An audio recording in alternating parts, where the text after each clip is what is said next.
আশা করি আমাদের যে গ নম্বর কোশ্চেনটা ছিল এটা বুঝতে পারছো। এরপরে আমাদের ঘ নম্বর কোশ্চেনটা কি বলছে একটু দেখো, হ্যাঁ। যে একটি সেকেন্ড দোলকটিকে পৃথিবীর পৃষ্ঠ হতে চন্দ্রে নেওয়া হলো।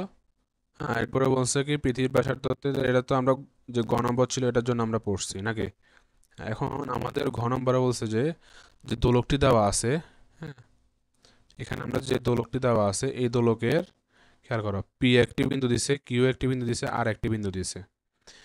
এখন এই তিন বিন্দুতে বলছে যে যান্ত্রিক শক্তি মেনে মেনে চলে কিনা। তার মধ্যে আমাদের যে সুতার দৈর্ঘ্য দেওয়া আছে, কত সুতার দৈর্ঘ্য, এই দেখো সুতার দৈর্ঘ্য মানে তুমি এই সেম সুতাকে তুমি টেনে যখন ববটাকে এখানে উঠাবা, সুতার দৈর্ঘ্য কি চেঞ্জ হবে? এই রেখাগুলো লাইনগুলো সেম হবে না।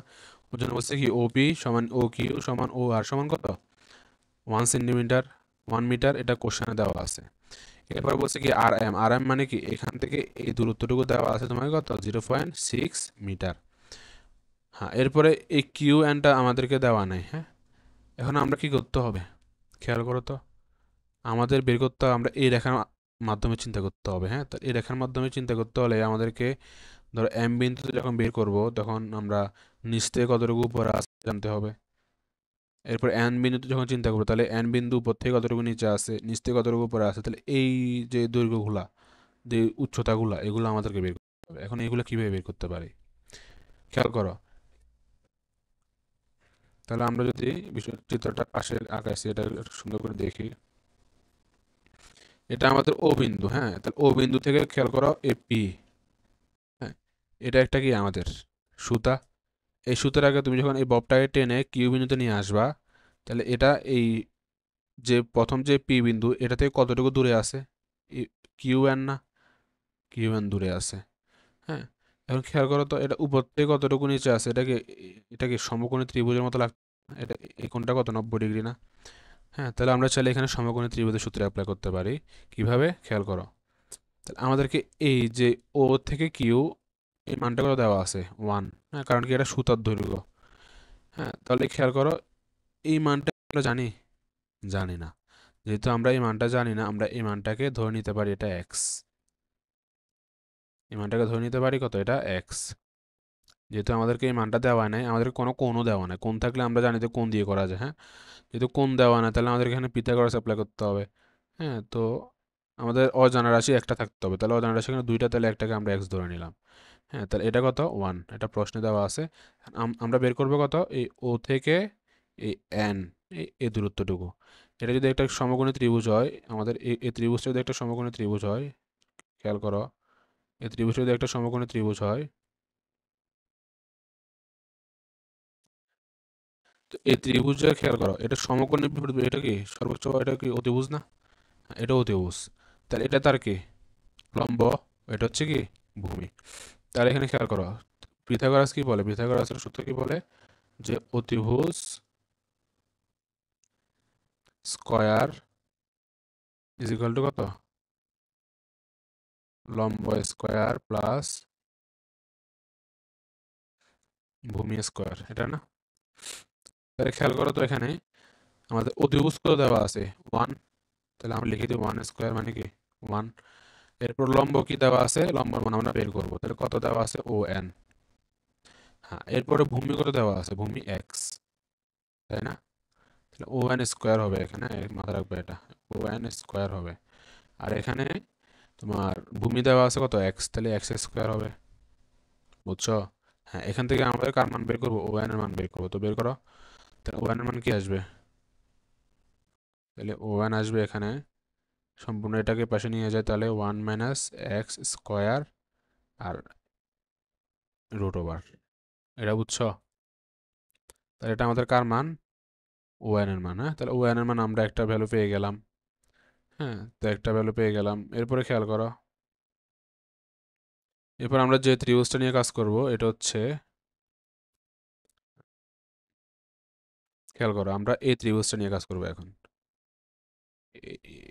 এই ত্রিভুজটা নিয়ে কাজ করব। এটা একটা কি সমকোণী ত্রিভুজ না, খেয়াল করছো? এটা একটা সমকোণী ত্রিভুজ। তাহলে সমকোণের এই দেখো, এম থেকে এই আর পর্যন্ত এই দূরত্বটুকু আমাদেরকে দিয়ে দিছে কিন্তু কত 0.6 মিটার। আবার ও থেকে আর পর্যন্ত এই দূরত্বটুকু আমাদের যেহেতু সুতার দৈর্ঘ্য এটা আমরা জানি 1 মিটার, তাহলে আমাদের লাগবে কার মান ও এম। তাহলে এটা যদি সমকোণ হয় তাহলে এটা হচ্ছে তার অতিভুজ, এটা হচ্ছে ভূমি, এটা হচ্ছে উচ্চতা বা লম্ব। হ্যাঁ, তাহলে আমরা সেম সূত্র অ্যাপ্লাই করতে পারি। অতি স্কয়ার ইজ ইকুয়াল টু কি লম্ব স্কয়ার প্লাস ভূমি স্কয়ার, না? বুঝছো? হ্যাঁ, তাহলে অতিভুজ স্কয়ার মানে কি 1 স্কয়ার আগের মতো। আর এখানে লম্ব কত দেওয়া আছে আমাদের, লম্বর মান আমরা বের করব ও এম। হ্যাঁ, ও এম স্কয়ার প্লাস ভূমি দেওয়া আছে কত 0.6 স্কয়ার। এটা বুঝছো? হ্যাঁ, খেয়াল করো তো এটা বুঝছো কিনা।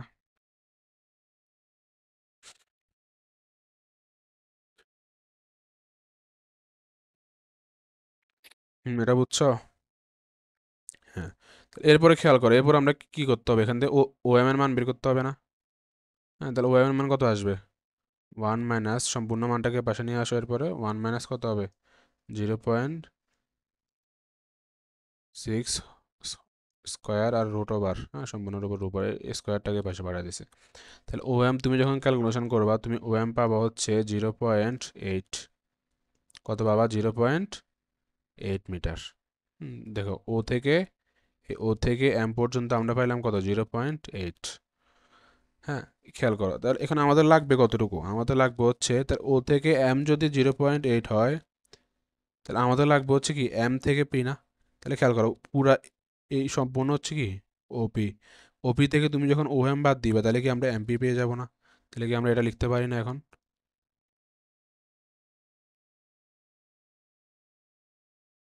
তাহলে আমরা লিখতে পারি হচ্ছে ওপি, এটা থেকে তুমি যখন ও এম বাদ দিবা তাহলে আমরা কার মান পাবো, আমরা পিএম বা এমপির মান পাবো, ঠিক আছে? তাহলে ওপির মান কত পাইছি আমরা, ওপির মান জানি হচ্ছে 1, ও এর মান একটু আগে বের করছি 0.8, তাহলে বিয়োগ করলে আমরা পাবো কার মান পিএম এর মান, তাহলে পিএম ইজ ইকুয়াল টু আমরা পাবো হচ্ছে কত 0.2 মিটার। এতটুকু ক্লিয়ার? হ্যাঁ, এরপর খেয়াল করো আমরা ও থেকে এন এর মান জানি, আবার ও থেকে পি এর মান জানি, তাহলে আমরা যদি ওপি থেকে যখন ও এন বাদ দিব তাহলে কি আমরা এনপি পেয়ে যাব না? পেয়ে যাব। তাহলে লিখো তাহলে OP minus O N is equal to কত পাবো পি এন। বুঝছি? তাহলে P N is equal to কত লিখতে পারবো আমরা, তাহলে ওপি কত 1, ও এন কত এই সম্পূর্ণ মানটা না root over of 1 minus x square. বুঝছো?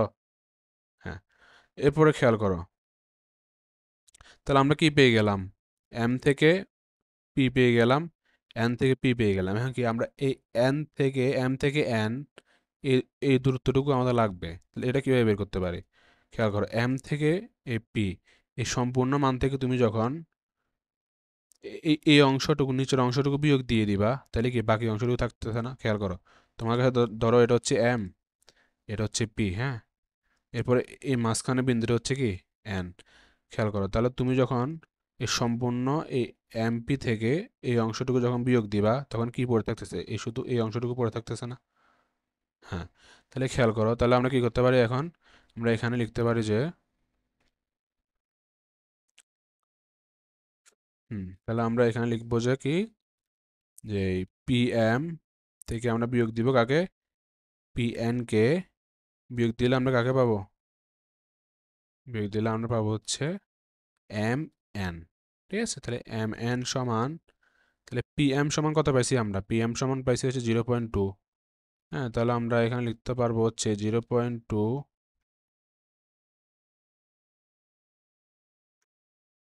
মাইনাস পি এন সমান কত পাইছি 1 minus root over of 1 minus x square, না?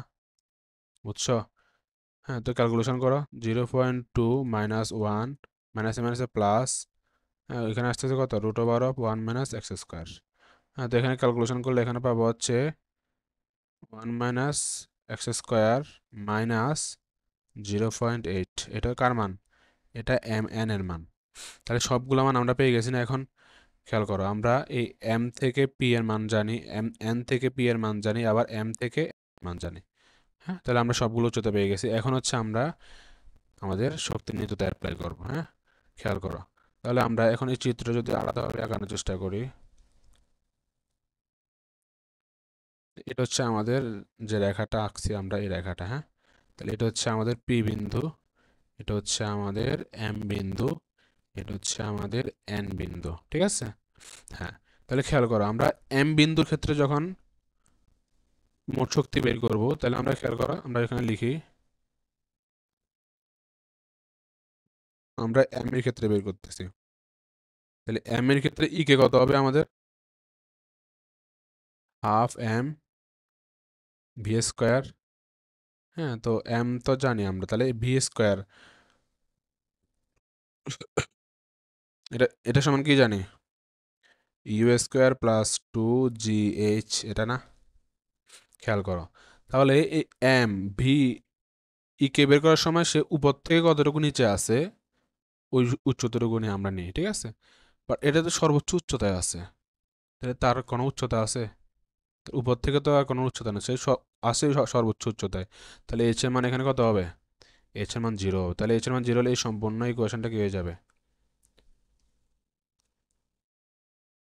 শূন্য হয়ে যাবে না? আদি ব্যক্তি আগে থেকেই শূন্য, তাহলে কি এই সম্পূর্ণ এই ইকুয়েশনটা শূন্য হয়ে যাবে? তার মানে কি সম্পূর্ণ ইকুয়েশন শূন্য হয়ে যাবে না? মানে কি ই কে ইজ ইকুয়াল টু কত হবে? 0। এরপরে খেয়াল করো, ইপি কত হবে তাহলে? MGH। হ্যাঁ, তাহলে ইপি ক্ষেত্রে নিচ থেকে কতটুকু উপরে আছে এটা হিসাব করি, তাহলে নিচ থেকে কতটুকু? PM না? বুঝছো? তাহলে MG ইন্টু এ PM হিসাব করব। তাহলে MG এর মান কত? M এর মান 0.2, 9.8 ইন্টু এই PM, PM এর মান আমরা কত পাইছি? 0.2। তাহলে বসাই দাও 0.2। তুমি ক্যালকুলেশন করলে এখান থেকে পাবা 0.392 জুল। বুঝছি? হ্যাঁ, তাহলে খেয়াল করো, তাহলে এম বিন্দুতে ই অফ এম মোট শক্তি কত পাইছি আমরা? 0 + 0.392, এটা না? হ্যাঁ, তাহলে যোগ করলে আমরা পাবো হচ্ছে 0.392।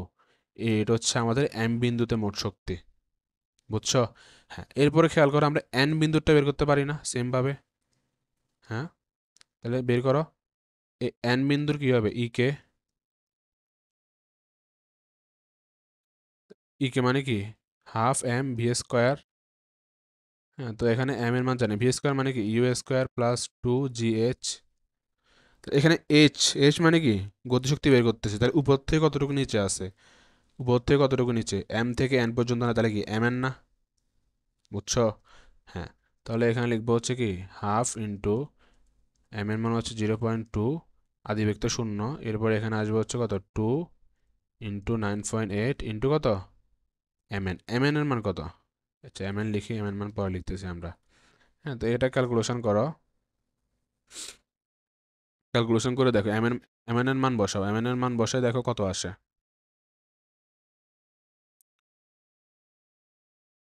তো এটা ক্যালকুলেশন করো, ক্যালকুলেশন করলে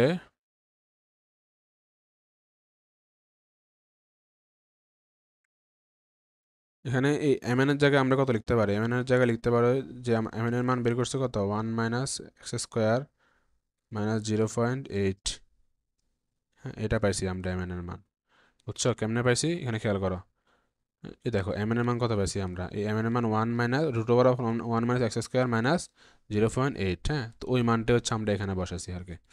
এটাই ক্যালকুলেশন করো, ক্যালকুলেশন করলে তুমি আনসার পাবো হচ্ছে ধরো 1.696, 1.96, হ্যাঁ 1.96 ইন্টু 1.96, এতটুকু করলে 1.96। হ্যাঁ, এটার সাথে এটাকে একবার গুণ করবো, এটার সাথে একবার গুণ করবো, তাহলে 1 - x²। ক্যালকুলেশনটা আশা করি পারবা, তারপরে দেখা দিচ্ছি 1.568। হ্যাঁ, তো এটা হচ্ছে আমরা কার পাইছি? ইকের মান পাইছি। হ্যাঁ, এন এর ক্ষেত্রে ইকের মান। এখন এন এর ক্ষেত্রে আমরা ইপি বের করতে পারবো না? MGH, এম এর মান কত? 0.2 ইন্টু 9.8, এইচ কত? হুম, নিচ থেকে কতটুকু উপরে আসে না? নিচ থেকে কতটুকু মানে কি পিএন না? হ্যাঁ, তাহলে এখানে আমরা পিএন লিখব। এখানে কি লিখব? পিএন। এখন কত হচ্ছে পিএন এর মান কত? হুম, এতটুকু হচ্ছে কত 1.96 এবং pn এর মান হচ্ছে 1 minus root over of 1 minus x square. এতটুকু ক্লিয়ার? হ্যাঁ, এখন এই 1.96 দিয়ে একবার এটাই গুণ করবা, একবার এটাই গুণ করবা, করো। তাহলে এটাই করলে 1.96 ইন্টু 1 করলে 1.96 minus 1.96 into root over of 1 minus x square. এটা বুঝছো? হ্যাঁ, এখন হচ্ছে আমরা ইকে পেয়ে গেলাম, ইপি পেয়ে গেলাম। এখন কি করব আমরা? মোট শক্তি বের করব। তো করো। মোট শক্তি অফ কোন বিন্দুতে? এন বিন্দুতে। E of N EK plus EP. হ্যাঁ, ইকে প্লাস ইপি করলে কত আসে? আমরা ওইখানে পাইলাম কত? 1.96 root over of 1 minus x square minus 1.568 যোগ এখানে কত পাইছি? 1.96 minus 1.96 into root over of 1 minus x square. এখন খেয়াল করো তো, এই সম্পূর্ণ অংশটা আর এই সম্পূর্ণ অংশটা প্লাসে মাইনাসে কি ভ্যানিশ হয়ে যাচ্ছে না? বুঝছি? হ্যাঁ, তাহলে এখানে এই দুইটা ক্যালকুলেশন করো। তোমার ক্যালকুলেশন করলে আনসার পাবো হচ্ছে 0.392। বুঝছো? হ্যাঁ, তাহলে খেয়াল করো, তাহলে আমরা এই মানটা পাইছি। এখন আমরা কোন বিন্দু, এখন কোন বিন্দুর ক্ষেত্রে বের করব? এখন বের করব হচ্ছে আমরা পি বিন্দুর ক্ষেত্রে। এখানে যে পি বিন্দু আছে আমাদের, এই পি বিন্দুর ক্ষেত্রে হচ্ছে আমরা এখন বের করব। হ্যাঁ, তো বের করো। তাহলে পি বিন্দুর ক্ষেত্রে কি হবে? তাহলে যদি আমরা পি বিন্দুর ক্ষেত্রে ই কে হিসাব করি, হাফ এম ভি স্কোয়ার। হ্যাঁ, তো হাফ এম কত? 0.2 ভি স্কোয়ার মানে কি ইউ স্কোয়ার প্লাস 2 জিএস। হ্যাঁ, তো ইউ স্কোয়ার প্লাস 2 জিএইচ, যেখানে ইউ মানে কত? আদিবেগ শূন্য। হ্যাঁ, তাহলে আমরা লিখতে পারি হাফ ইন্টু 0.2 ইন্টু কত? 2 ইন্টু 9.8। এইচ কত? নিচ থেকে কতটুকু উপরে? তার নিচ থেকে কতটুকু উপরে আছে? না, উপর থেকে কতটুকু? এটা ইকে বের করতেছি আমরা, ইপি না। হ্যাঁ, এটা খেয়াল রাখবা। তাই উপর থেকে কতটুকু নিচে? তাহলে কি এম থেকে পি এর দূরত্ব না, মানে কি পি এম না? তাহলে এখানে হবে কত? P M. হ্যাঁ, এখানে কত হবে? P M. তো পি এম বসায় দাও। পি এম বসায় দিলে কত আসে দেখো? পি এম কত? এই পি এম এর মান কত? 0.2 না? হ্যাঁ, 0.2 বসাও। বসায় ক্যালকুলেশন করো, আনসার পাবো হচ্ছে 0.392 এটা। হ্যাঁ, এরপরে আসবো হচ্ছে ইপি। তার ইপি সমান কি জানি? M G H. হ্যাঁ, এখানে এইচ মানে কত? ইপি ক্ষেত্রে নিচ থেকে কতটুকু উপরে? তাহলে সে আছে সর্বনিম্ন বিন্দুতে, তার তো উচ্চতা নেই। তাহলে এখানে এইচ জিরো মানে আলটিমেটলি ইপি জিরো। তাহলে মোট শক্তি অফ, হ্যাঁ, টোটাল এনার্জি অফ কত? পি। তাহলে পি বিন্দুতে মোট শক্তি কত? ইপি হচ্ছে 0, ইকে হচ্ছে কত? 0.9392। তাহলে যোগ করলে আলটিমেটলি 0.392 আসতেছে। বুঝছো? তাহলে এটা হচ্ছে আমাদের মোট শক্তি। তাহলে খেয়াল করো, পি বিন্দুতে 0.392, তাহলে সব বিন্দুতে কি আমাদের সেম কিনা? তাহলে কি শক্তির নিত্যতা মেনে চলছে? অবশ্যই চলছে। তাহলে এই ব্যাখ্যাটাই দিয়ে দিবা। তো আমরা এই কোশ্চেনটাও সফলভাবে সলভ করে ফেলতে পারলাম। হ্যাঁ, তো ভালো করে দেখো। তো আল্লাহ হাফেজ।